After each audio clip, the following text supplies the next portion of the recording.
Le chiffre d'affaires hors taxe réalisé est non 110 000, mais plutôt 116 300.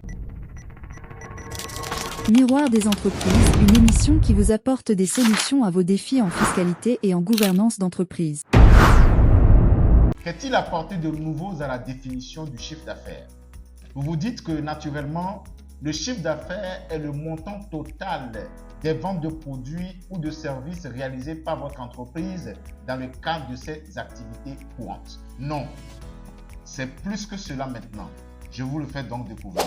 L'article 120 nouveau du Code général des impôts, modifié par la loi des finances ainsi 2025, vient redéfinir le chiffre d'affaires en y intégrant les produits accessoires au sens du référentiel comptable du Cisco-ADA.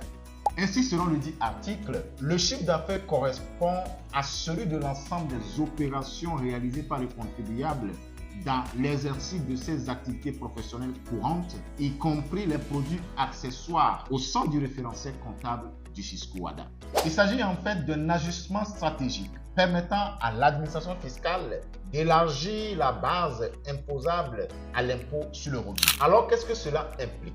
Pour vous permettre de mieux comprendre, il faut d'abord noter qu'avant 2025, la législation fiscale appréhendait limitativement le chiffre d'affaires comme l'ensemble des ventes de produits ou de services découlant de l'activité normale ou courante de l'entreprise. Prenons l'exemple d'une activité d'achat et de revente de tissus ou de pagne ou encore de matériel électroménager. Le chiffre d'affaires pour ces activités est constitué du total des ventes faites pendant les 12 derniers mois ou pendant une durée donnée. Pour un prestataire de services comme par exemple un architecte, un agent commercial, un expert comptable ou un expert fiscal, c'est l'ensemble des factures encaissées en contrepartie des prestations réalisées.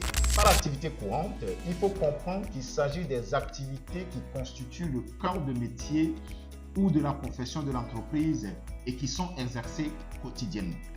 C'est donc en clair l'activité principale qui est décrite dans l'objet social de votre entreprise.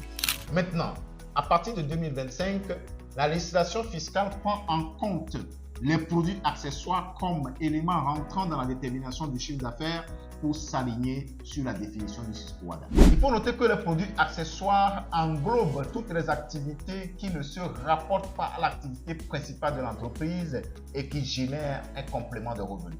Ce sont des opérations occasionnelles appelées activités annexes. Ainsi, il pourra s'agir, par exemple, de refacturation de frais. C'est quoi exactement? Une entreprise engage des frais en son nom et le récupère en demandant leur remboursement au tiers concerné.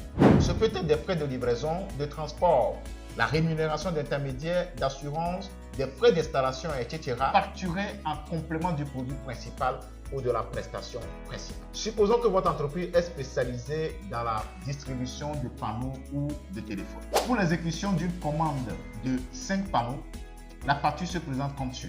Vente de 5 panneaux, 110 000. Frais de livraison, 1300. Frais d'installation, 5 000 francs.